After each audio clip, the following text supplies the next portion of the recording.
Merayakan Natal 1 tahun sekali, apa nggak terlalu lama? Shalom, ini dia Channel of Blessings.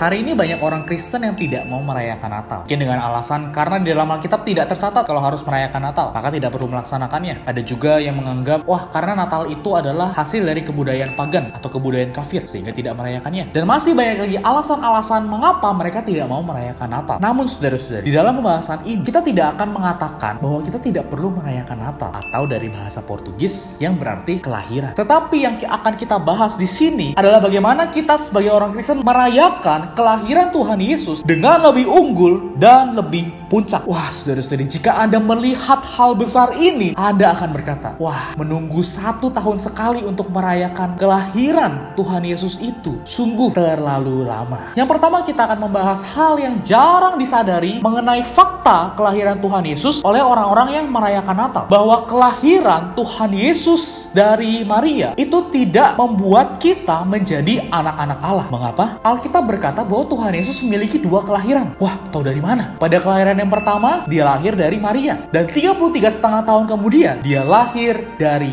Allah. Yang jarang disadari oleh banyak orang Kristen adalah, jika Tuhan Yesus pada 33,5 tahun kemudian tidak dilahirkan oleh Allah, tidak dilahirkan sekali lagi oleh Allah, maka keadaan kita masih tetap kasihan. Karena kelahiran Tuhan Yesus dari Maria, atau secara jasmani, itu tidak membuat kita dilahirkan kembali menjadi anak-anak Bapa. Gak percaya? Mari kita memeriksa dasar ayat Alkitabnya. Yang pertama adalah kelahiran Tuhan Yesus yang pertama. Di dalam Matius pasal 1 ayat 20-21 menunjukkan bahwa Maria akan melahirkan anak laki-laki dan engkau akan menamakan dia Yesus. Setelah kelahiran yang pertama, 33,5 tahun kemudian, dia disalibkan, dia dikuburkan, dan dibangkitkan dari antara orang mati. Alkitab mengatakan bahwa kebangkitannya adalah kelahiran manusia Yesus. Pada saat kebangkitannya, Allah melahirkan Kristus. Ini adalah kelahiran Yesus yang kedua. Dalam Kisah Para Rasul pasal 13 ayat 33, telah digenapi Allah kepada kita keturunan mereka dengan membangkitkan Yesus, seperti yang ada tertulis dalam Mazmur kedua, anakku engkau, aku telah memperanakan engkau hari ini. Atau di dalam terjemahan aslinya dikatakan, aku telah melahirkan engkau hari ini. Sekarang pertanyaannya, mengapa Yesus perlu dilahirkan lagi dari Allah? Karena saudara-saudara, dalam kelahiran Tuhan Yesus yang pertama, dia lahir sebagai anak tunggal Allah. Karena Yohanes 3 ayat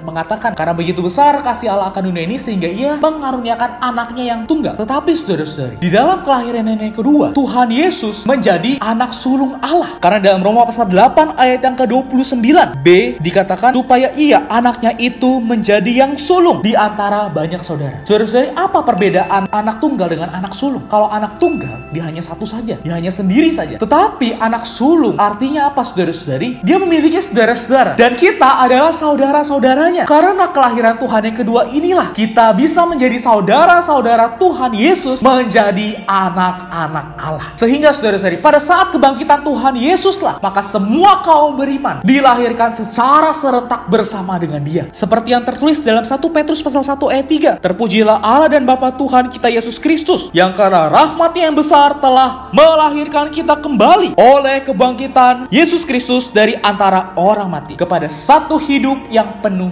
pengharapan. Kita dilahirkan secara serentak bersama dengan Kristus, menjadi anak-anak Allah sebagai tubuh Kristus, sebagai saudara-saudara Kristus untuk menyusun tubuh Kristus. Hal ini diperlihatkan juga dalam Yohanes pasal 20 ayat 17. Pada saat itu Tuhan Yesus berkata kepada Maria, pergilah kepada saudara-saudaraku. Sebelum kebangkitan Tuhan Yesus, hubungan antara Tuhan Yesus dengan murid-murid itu hanya guru dan murid, atau paling dekat pada Yohanes pasal 15 dikatakan sebagai sahabat. Tetapi saudara-saudari, setelah kebangkitan Tuhan, kita melihat Tuhan memanggil murid-muridnya saudara-saudaraku. Saudara-saudari, haleluya, kita adalah saudara-saudara Tuhan. Kemudian saudara-saudari, setelah Kristus bangkit dari kubur, dalam Yohanes pasal 20 ayat 17 juga dia mengatakan, aku akan pergi kepada Bapakku dan Bapamu. Melalui kematian dan kebangkitannya, dia menyalurkan hayat Bapa kepada setiap kaum beriman. Tuhan menjadikan murid-muridnya dan juga kita hari ini menjadi satu dengan dia, memiliki hayat Bapa. Karena itu Bapanya juga adalah Bapa dari dari semua kaum beriman. Saudara-saudari, sudahkah Anda melihat hal ini sekarang? Kalau Kristus tidak dilahirkan untuk yang kedua kalinya, keadaan kita masih tetap kasihan. Kita tidak bisa menjadi anak-anaknya Allah, kita tidak bisa menjadi saudara-saudaranya Tuhan. Tetapi saudara-saudari, karena Kristus telah mati dan bangkit hari ini, saudara-saudari, kelahiran Kristus yang kedua kali juga menjadi kelahiran kita. Karena kelahiran Kristus yang kedua kali inilah yang membuat kita bisa menjadi saudara-saudaranya, membuat kita bisa menjadi anak-anak Allah. Wah, saudara-saudari, kelahiran yang kedua kali inilah yang seharusnya kita rayakan. Karena itulah, saudara-saudari, di dalam Alkitab Tuhan Yesus tidak pernah memerintahkan kita untuk merayakan hari ulang tahunnya atau hari kelahirannya secara jasmani. Karena kelahirannya secara jasmani tidak menjadikan kita saudara-saudaranya, tidak menjadikan kita anak-anak Allah. Semoga Anda dapat melihat sekarang, saudara-saudari, bahwa ada satu hal yang jauh lebih besar daripada kelahiran Tuhan Yesus secara jasmani. Kelahiran Tuhan Yesus yang membuat kita juga bisa menjadi anak-anak Allah, menjadi saudara-saudara Tuhan. Karena itu, saudara-saudari, itulah mengapa saya mengatakan bahwa merayakan kelahiran Tuhan Yesus 1 tahun sekali itu terlalu lama. Mengapa demikian? Karena dalam Alkitab Tuhan berkata, dalam 1 Korintus pasal 11 ayat 25 dikatakan, perbuatlah ini setiap kali kamu meminumnya menjadi peringatan akan aku. Ini adalah perintah Tuhan satu-satunya bagaimana kita bisa merayakan dia. Perintah ini dilaksanakan oleh gereja mula-mula dalam Kisah Para Rasul pasal 20 ayat 7, yaitu pada hari pertama dalam minggu itu ketika kami berkumpul untuk memecah-mecahkan roti. Hari pertama dari ke-7 hari adalah hari kebangkitan Tuhan, seperti yang tertulis dalam Yohanes pasal 20 ayat 1, yaitu hari sesudah hari Sabat atau hari Minggu. Gereja mula-mula itu senantiasa berhimpun pada hari ini. Inilah teladan Alkitab mengenai memperingati Tuhan. Tuhan Yesus berkata, perbuatlah ini setiap kali kamu minum menjadi peringatan akan aku. Kata setiap kali dalam bahasa aslinya itu mengandung arti seringkali. Kelahiran Tuhan Yesus ke bumi untuk melaksanakan penebusannya yang al-muhid dan menghasilkan gereja. Dan Tuhan ingin kita seringkali mengingat rencana ultimanya ini. Tuhan tahu kita mudah sekali melupakan dan mengabaikan perkara mengenai tubuh Kristus. Karena iblis dengan sekuat tenaga ingin mengaburkan perkara mengenai tubuh Kristus ini yang dihasilkan oleh kelahirannya yang kedua ini. Karena itu Tuhan Yesus meminta agar seringkali, setiap kali dari minggu ke minggu memperingati perkara ini. Dalam hal memperingati, Tuhan Yesus berkata, perbuatlah ini. Berbuat apa? Yaitu memecahkan roti dan minum cawan. Karena dalam Lukas pasal 22 ayat 19 dikatakan, ia mengambil roti, mengucap syukur, memecah-mecahkannya dan memberikannya kepada mereka. Katanya, inilah tubuhku yang diserahkan bagi kamu. Perbuatlah ini menjadi peringatan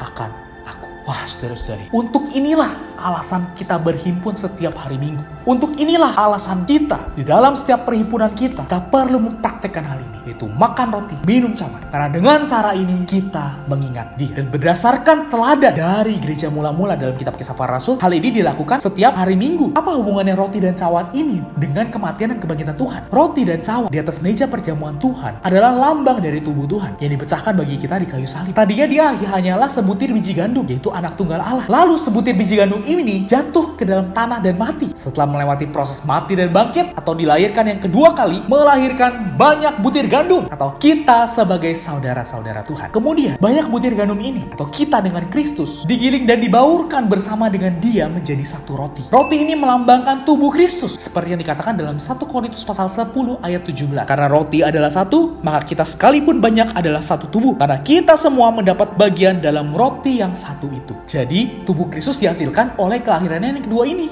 Tubuh Kristus yang dilambangkan oleh roti ini adalah hasil dari kelahiran bersama ini. Jadi setiap kali kita makan roti dan minum cawan, kita merayakan Kristus seperti yang telah Tuhan perintahkan. Perbuatlah ini menjadi peringatan akan aku. Inilah cara merayakan dia, yaitu setiap hari Minggu kita merayakan proses yang lengkap ini, yaitu kita bersyukur atas kelahiran Tuhan Yesus yang pertama secara jasmani, kematiannya yang menebus, serta kebangkitannya atau kelahiran keduanya yang menjadikan kita, yang melahirkan kita menjadi saudara-saudaranya, menjadi tubuh. Jadi jika Kristus hanya dilahirkan sekali secara jasmani, walaupun dia mati menebus kita, kondisi kita tetap kasihan. Tetapi saudara-saudari, karena kelahirannya yang kedua atau kelahirannya saat kebangkitannya inilah yang menjadikan kita anak-anak Allah, menjadikan kita saudara-saudara Tuhan untuk bersama-sama membangun tubuh Kristus. Karena itu kita perlu merayakan dengan kesadaran penuh akan hal-hal ini, sehingga kita bisa benar-benar memperingati kelahiran Tuhan Yesus ke bumi. Melalui pembahasan ini, saya bukan menyalahkan mereka yang merayakan Natal setahun sekali. Tidak, sama sekali tidak. Tetapi saya justru ingin mengajak, marilah kita merayakan Natal. Marilah kita merayakan kelahiran Tuhan Yesus melalui kematian dan kebangkitannya. Marilah kita merayakan kelahiran Tuhan Yesus dengan lebih unggul dan lebih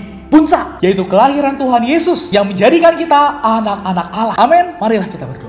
Tuhan Yesus, terima kasih Tuhan. Terima kasih atas kelahiran-Mu ke bumi. Terima kasih Engkau telah menempuh kehidupan insani dan penuh keterbatasan, mati menebus aku, dan juga bangkit menjadikan aku saudara-saudara-Mu, menjadikan aku anak-anak Allah. Tuhan Yesus, aku mau memperingati kelahiran-Mu dengan lebih unggul dan lebih puncak. Tuhan, ajar aku mengenal, ajar aku mengerti betapa mustikanya kelahiran-Mu bumi hari ini. Tidak hanya untuk menebus aku, tapi juga untuk menjadikan aku anak-anak Allah, menjadikan aku tubuh-Mu untuk menggenapkan kehendak-Mu hari ini. Tuhan Yesus, mempersembahkan diriku kepadamu, bahwa aku juga bisa menjadi anggota tubuh-Mu yang normal, hidup, dan berfungsi bagi pembangunan tubuh Kristus. Terima kasih Tuhan, dalam nama Tuhan Yesus aku berdoa dan mengucap syukur. Amin. Saudara-saudari, terima kasih telah menonton video ini sampai habis. Jangan lupa like, komen, dan subscribe ke channel of Blessing, serta share video ini ke teman-teman, keluarga, dan kerabat Anda semua, sehingga semua orang yang Anda kenal dapat merayakan Natal dengan lebih unggul dan lebih puncak. Kalau saudara-saudari ada pertanyaan atau ada yang kurang jelas mengenai pembahasan hari ini, silakan saudara-saudari komen di bawah atau menghubungi saya melalui email. Saya akan menjawab setiap pertanyaan yang ada. Amin. Tuhan Yesus memberkati.